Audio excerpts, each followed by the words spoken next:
Did you know that fleece has a nap? So you can see the arrow is going in this direction on this side of your fabric. And when I flip it over, it's going in the opposite direction.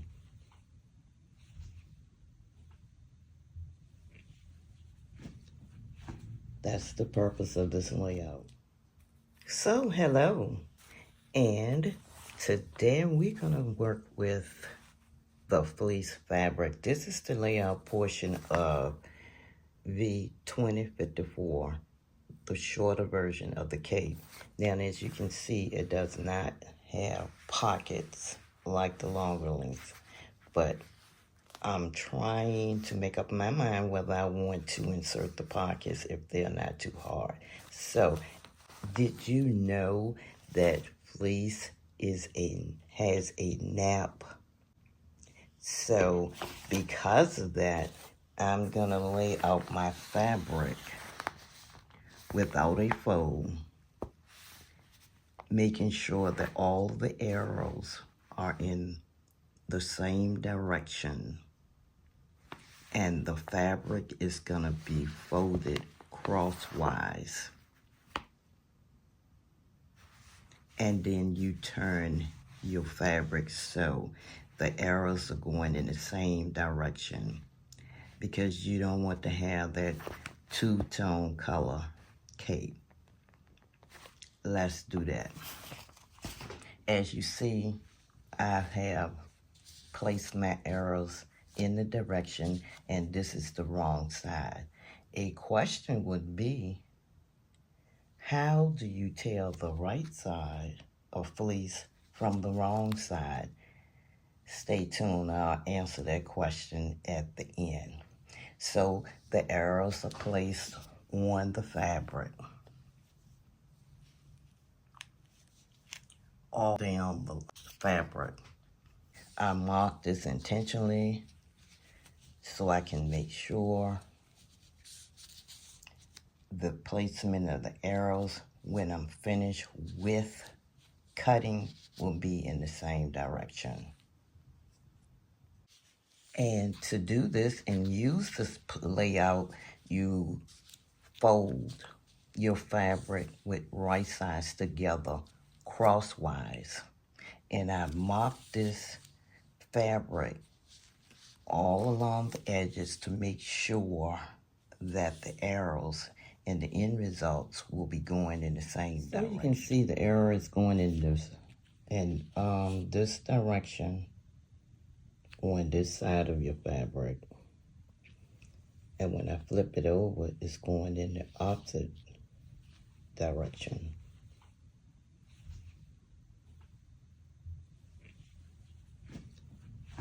That's the purpose of this layout. I have cut my fabric at the edge, and I'm going to turn the fabric so the arrows are going in the same direction, which means the grain line will be in the same direction. After folding the fabric, as you can see, this is one side of the fabric, and this is the other side. And you can see the lines are actually going, the arrows are actually going in the same direction. So you won't have a two-tone coat. This has been successfully cut, flipped over, and your grain lines are now going in the same direction. So let's pin our pattern pieces. As you can see, this is one of the pattern pieces we have to work with our pattern. And it says center, back on fold. These are your lines to be placed on the fold. Well, what happened, I do not have a fold anymore since I cut the fabric, but that is easily done. You place one piece down on your fabric like that and flip it over to the other side and do that piece. And then that's simple.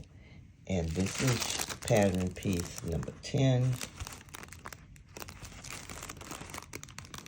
And you have to do 2 of fabric on fold and cut 1 on fold for interfaces.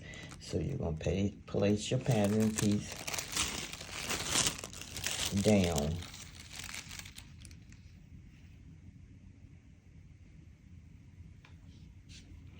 Flip it over. And do your next section.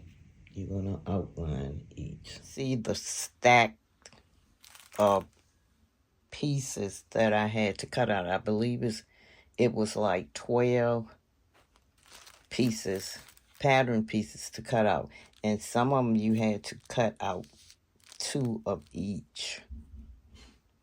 So that's a stack. Let's get to the tracing. Okay, so the next step to this process is I've cut out my pattern and my pieces and pinned them. So the next step would be tracing. Because I don't cut my normal size from the pattern, I leave the pattern intact.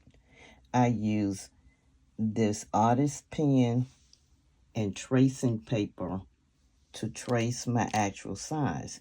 And to protect the pattern, I use tape on the lines that I'm going to trace in.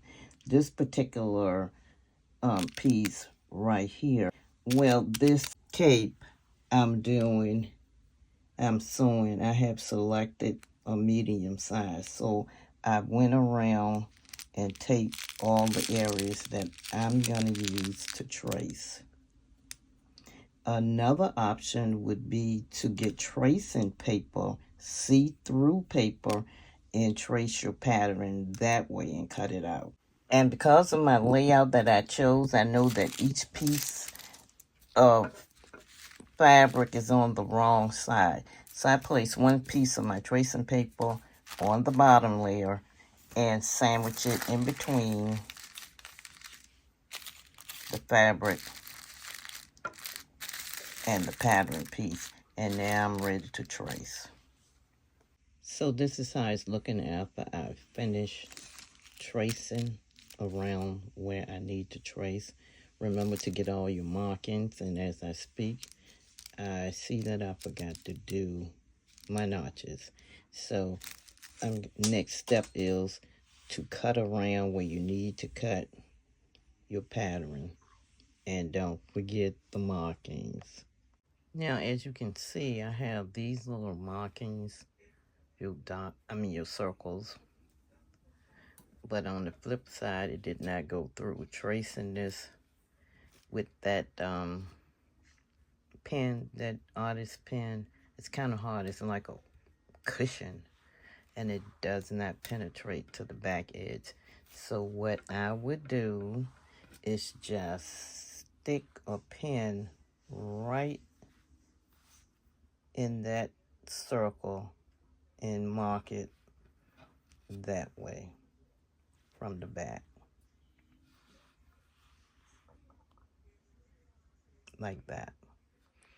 Okay, so that's it for this portion of the Cape Vogue 2054. Thanks for joining me. Next up, please stay tuned for a step-by-step tutorial in sewing this cape project.